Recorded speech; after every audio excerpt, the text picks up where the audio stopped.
Dear student, কেমন আছো? I hope প্রত্যেকে শুধু ভালো না, ভীষণ ভালো আছো। স্ক্রিনের ওপর একটা কোশ্চেন দেখা যাচ্ছে জিওমেট্রির। প্রশ্নটা কি সেটাকে মন দিয়ে আমরা পড়ে নেবো। কি বলেছে দেখো, ত্রিভুজ এবিসি এর বিসি বাহুকে ডি পর্যন্ত বর্ধিত করা হলো যেন সিডি ইকুয়াল টু এসি। চলো, প্রথমে আমি একটা ত্রিভুজ অঙ্কন করে নিই। এ বি সি, এই বিসি বাহুকে আমি ডি পর্যন্ত বর্ধিত করলাম। বর্ধিত করে কি দেখলাম, সিডি ইকুয়াল টু এসি, মানে এই বাহুটা আর এই বাহুটা সমান, এসি ইকুয়াল টু সিডি। বেশ, বুঝলাম। এবার দেখো বিএডি, মানে বিএডি এই এখান পর্যন্ত এই পুরো কোণটা কত ডিগ্রি? দেখো বইতে কোশ্চেনে বলে দিয়েছে বিএডি, বিএডি ইকুয়াল টু 109 ডিগ্রি। আর এসিবি, এ সিবি মানে এই কোণটা কত বলে দিয়েছে দেখো, এসিবি ইকুয়াল টু 70 ডিগ্রি। হ্যাঁ ঠিক, তাহলে এবিসি কত, এ বি সি সমান কত বলতে হবে, মানে এই কোণটা কত সেটা বলতে হবে। সাপোজ এই কোণটাকে আমি থিটা ধরে নিচ্ছি, ঠিক আছে? এটা হচ্ছে 70 ডিগ্রি। হ্যাঁ আচ্ছা, এই ছবিটা আমি একটু বড় করে আঁকি, তাহলে বোঝাতে একটু সুবিধা হবে। এই আঁকলাম, এই আঁকলাম, এই অঙ্কন করলাম, এই এদিকেটা অঙ্কন করলাম, এই নিয়ে গেলাম, ঠিক আছে? এ বি সি ডি, এই এসি আর সিডি সমান, এসি সমান সিডি। আচ্ছা একটা কথা বলো, এসিটা আর সিডিটা যদি সমান হয়, ভালো করে বুঝবে কিন্তু, এসিটা আর সিডিটা যদি সমান হয় তাহলে কোন দুটো কোণ সমান হবে? অবভিয়াসলি এই কোণটা আর এই কোণটা সমান হবে। বলো এই জায়গাটা কি বোঝাতে পারলাম আমি? আই হোপ প্রত্যেকে এই জায়গাটা বুঝতে পেরেছো।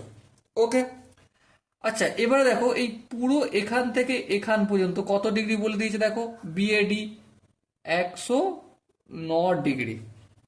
ওকে, নো প্রবলেম। এরপর দেখো এসিবি, মানে এখানটা কত বলে দিয়েছে কোশ্চেনে, দেখো বলে দিয়েছে কত, 70 ডিগ্রি। ওকে, নো প্রবলেম। তাহলে আমাকে বলতে হবে কোনখানটা, এখানটা কত সেটা আমাকে বলতে হবে। দেখো জিনিসটা ভালো করে বুঝবে, এ সি এটাকে ডি পর্যন্ত বর্ধিত করা হচ্ছে, মানে এ আর ডি একটা সরলরেখা। হ্যাঁ ঠিক, সরলরেখা। আর এখানটা যদি সত্য হয়, বাকি এখানটা কত হবে বলো বলো, 110 ডিগ্রি। হ্যাঁ ঠিক, 110 degree.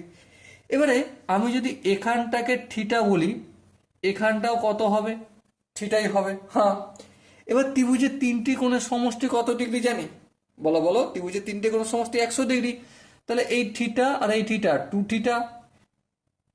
Theta plus 110 degree, 110 degree equal to 180 degree হলো। বোঝাতে কি পারলাম? আই হোপ বুঝতে পেরেছো। এবার দেখো টু থিটা ইকুয়াল টু কত, 180, হ্যাঁ, মাইনাস 110 ডিগ্রি সমান কত হবে, 180 থেকে 110 বিয়োগ করলে 70 ডিগ্রি। তাহলে থিটা সমান কত, 35 ডিগ্রি। তার মানে এখানটা কত পেলাম আমি, থিটা ইকুয়াল টু 35 ডিগ্রি। হ্যাঁ ঠিক, তাহলে এই থিটা ইকুয়াল টু যদি 35 ডিগ্রি হয়, এই থিটা ইকুয়াল টু কত হবে, 35 ডিগ্রি হবে। হ্যাঁ, এবার এই পুরোটা যদি কি বলেছে, এই পুরোটা 109 ডিগ্রি, তার মধ্যে এখানটা শুধু 35 ডিগ্রি, তাহলে এই এখানটা কতটা সেটা বলতে হবে। অবভিয়াসলি 109 থেকে 35 বিয়োগ করে দিলে আমি এখানটার মান পেয়ে যাব। তাহলে 5 কয় 9, 4 দিতে, আচ্ছা ঠিক আছে, 3 কয় 10, 3 4 5 6 7 8 9 10, 7 দিতে, তাহলে কত হলো, 74 ডিগ্রি। ওকে, আচ্ছা এখানটা 74 ডিগ্রি, এখানটা 70 ডিগ্রি, তাহলে এখানটা কতটা? অবভিয়াসলি 180 থেকে বিয়োগ করে দিলে পেয়ে যাব। তাহলে 70 আর 74 কত হয়, 70 আর 74 হচ্ছে 144 ডিগ্রি। তাহলে বিয়োগ করবো 180 থেকে, তাহলে কত পাবো দেখো, 4 কয় 10, 6 দিতে, বেশ। আচ্ছা 4 5, 5 কয় 8, 5 6 7 8, 3 দিতে নাকি, তাহলে কত হলো, 36 ডিগ্রি। সো এখানটা আমি কি পেলাম, 36 ডিগ্রি। অঙ্ক শেষ। তো এখানে যে চারটে অপশন রয়েছে তার মধ্যে option B is the right option. So my dear Watson, I hope কোশ্চেনের প্রতিটা স্টেপ বোঝা গেছে।